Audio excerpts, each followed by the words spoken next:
Hi everyone, I'm Tammy, and I was diagnosed 3 months ago with FTD, frontal temporal lobe degeneration or disease or dementia.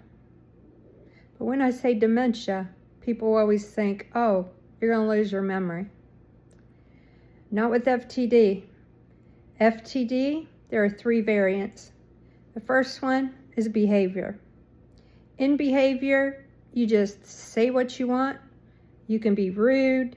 You can be sexual. You can say inappropriate things, even out in public. You have no control.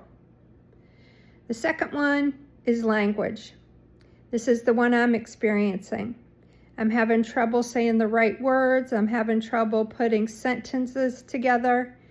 To make a complex sentence, forget it. Can't do it. This is eventually going to lead me into where I lose my communication skills. I'll have to use a dry erase board or my cell phone or other forms. My daughter said she's going to teach me sign language, but unfortunately I have the third kind, a little bit of it, the motor. In the motor, you have tremors, you fall, you lose your balance. Motor is the one that is the most aggressive. I've had some months since this is January the 2nd.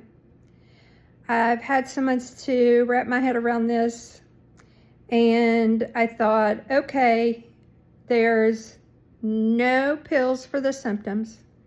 There's no cure. And how can I help people the most? How can I show how it affects me? It affects everybody at a different rate. I don't know how much it's going to progress or how soon or what the changes are going to be. That, to me, is the scary part.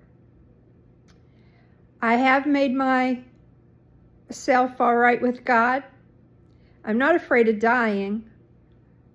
I'm afraid that I will be inside my head, screaming, trying to get people to figure out what I'm trying to say. And I can't. This is the kind that Bruce Willis has. Also, Wendy Williams. I have tremors really bad in my hand. At work, it's getting hard. Clicking drop-down boxes, clicking the wrong one, following multi-steps. I'm having trouble with executive functions, comprehension. All of those things that I once took for granted when teaching 32 years. My last year teaching is when I first noticed the symptoms. I'd write the wrong word on the board and the kids would say, "What's that?" Or I'd write the wrong spelling. And I was like, I'm just seeing if you're paying attention. And then I retired after 32 years. I got a job in a law firm. Couldn't enter data. It was a long list. Couldn't do that. Lost that job after 2 weeks. Went to another law firm. Had a 60-day evaluation. Everything was taped, my phone calls, everything. I would repeat the numbers back correctly, but when I went to type it in, it would be wrong. I remember my motor skills didn't work one day. I was putting things away underneath the sink, and I couldn't get up. My legs just would not come up from my knees. I had to roll over on the floor, wait for my legs to go back down, and then I could stand up. At that place of employment, 2 people noticed and they said, "I think you need to go get checked out." At that point, it was 2 years ago. When I went to see my family doctor, he referred me to a neuro specialist. When I went to her, she did a few little tests, and then she recommended I go to the Rockefeller Neuroscience Building at Ruby in Morgantown, West Virginia. When I went, they did a 4-hour test on me. The results show I had a lot of red flags.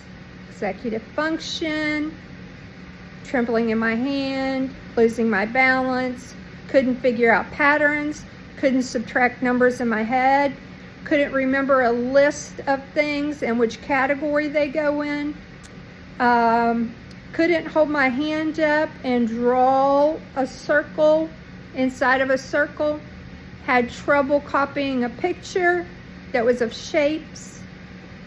It's really difficult. When those tests came back, I had to go to a specialist, same place. When I went there, he did a battery of tests for an hour and a half. I had to put one foot in front of the other and walk like when they pull you over for DUI. I could only take 2 steps before I fell over. I had to do a bunch of touching my fingers, doing padding. They checked my eyes. He immediately showed me my MRI from December, and he said, it's poor quality from UHC, but they should have showed you that you have thicker bone on the top of your skull that's pushing your temporal lobes in. He also said, I want to show you this area, and it was my frontal lobe, and I had very, very deep lesions in my MRI. Never got that in my report. So he immediately scheduled me for a PET scan. I had to be there at 6 o'clock. Takes about 45 minutes to get there. The test lasted 2 hours. Went and had breakfast, went back to work. My aunt took me. By the time I got to work, went to the restroom and came out, my results were already posted on my chart. You think it's scary reading that you had FTD? I didn't even know what it was at that point in time. I tried to get a hold of the doctors.